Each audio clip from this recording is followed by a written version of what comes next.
বিসমিল্লাহির রহমানির রহিম। মেশিনে তেল না থাকলে যেমন মেশিন চলে না, ঠিক তেমনই কর্মীদের পেটে খাবার আর মাথার উপর নিরাপদ ছাদ না থাকলে দেশের উন্নয়নের চাকা সচল রাখা সম্ভব নয়।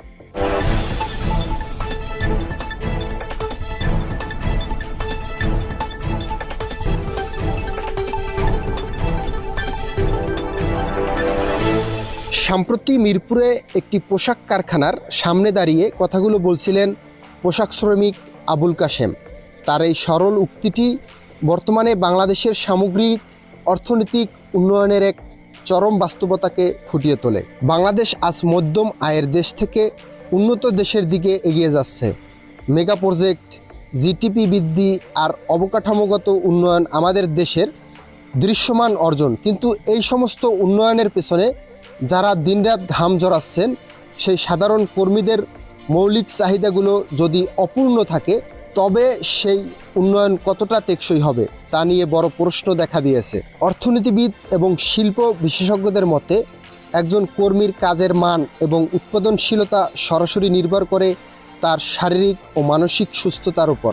বর্তমানে দেশের সিংহভাগ সাধারণ কর্মী বা শ্রমিকদের আয়ের একটি বড় অংশ চলে যায় বাসা ভাড়া এবং নিত্য প্রয়োজনীয় খাদ্যদ্রব্য কিনতে। দ্রব্যমূল্যের ঊর্ধ্বগতি, বাজারের পুষ্টিকর খাবার খাওয়া সাধারণ শ্রমিকদের জন্য বিলাসিতা হয়ে দাঁড়িয়েছে।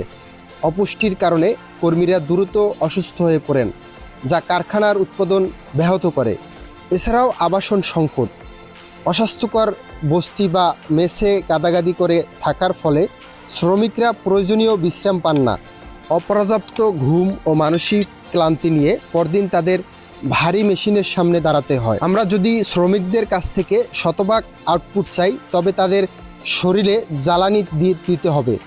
মেশিন যেমন নিয়মিত মোবিল বা তেল দিতে হয় সচল রাখার জন্য, শ্রমিকের জন্য সেই জ্বালানি হলো পুষ্টিকর খাবার এবং শান্তিময় বাসস্থান। যদি সরকারি বা প্রাতিষ্ঠানিক উদ্যোগে সাধারণ কর্মীদের জন্য সুলভ মূল্যে বা বিনামূল্যে মানসম্মত খাবার এবং নিরাপদ অবসানের ব্যবস্থা করা যায় তবে দেশের অর্থনীতিতে এক বৈপ্লবিক পরিবর্তন আসবে। কাজের প্রতি অনুগত্য, মৌলিক চাহিদা পূরণ হলে কর্মীরা একই প্রতিষ্ঠানে দীর্ঘকাল থাকবে। মৌলিক অধিকার নিশ্চিত থাকলে মালিক শ্রমিক সুসম্পর্ক বজায় থাকবে। জাতীয় উন্নয়নকে আরও গতিশীল করতে বিশেষজ্ঞরা কিছু সুনির্দিষ্ট পদক্ষেপ নেওয়ার আহ্বান জানিয়েছেন।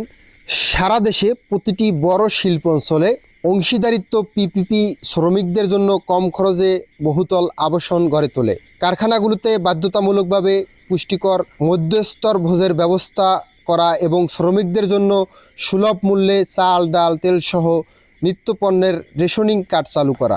নতুন কোনো শিল্প প্রতিষ্ঠান বা কারখানা স্থাপনের অনুমতির ক্ষেত্রে কর্মীদের আবাসন ও কল্যাণের বিষয়টি শর্ত হিসেবে যুক্ত করা। একটি বহুতল ভবনের ভিত্তি যেমন মাটির নিচে থাকা পিলারের উপর দাঁড়িয়ে থাকে, তেমনি বাংলাদেশের অর্থনৈতিক উন্নয়নের ভিত্তি হলো আমাদের কোটি মেহনতি মানুষ। মেশিন সচল রাখতে যেমন তেলের বিকল্প নেই, তেমনি দেশের উন্নয়নে গতি সচল ও বৃদ্ধি করতে সাধারণ কর্মীদের অন্ন ও বস্ত্রের নিরাপত্তা দেওয়ার কোনো বিকল্প নেই। শ্রমিক বাঁচলে শিল্প বাঁচবে, আর শিল্প বাঁচলেই এগিয়ে যাবে বাংলাদেশ। মোহাম্মদ আলামিন, ইউরোপ বিডি, দেশ ও প্রবাস।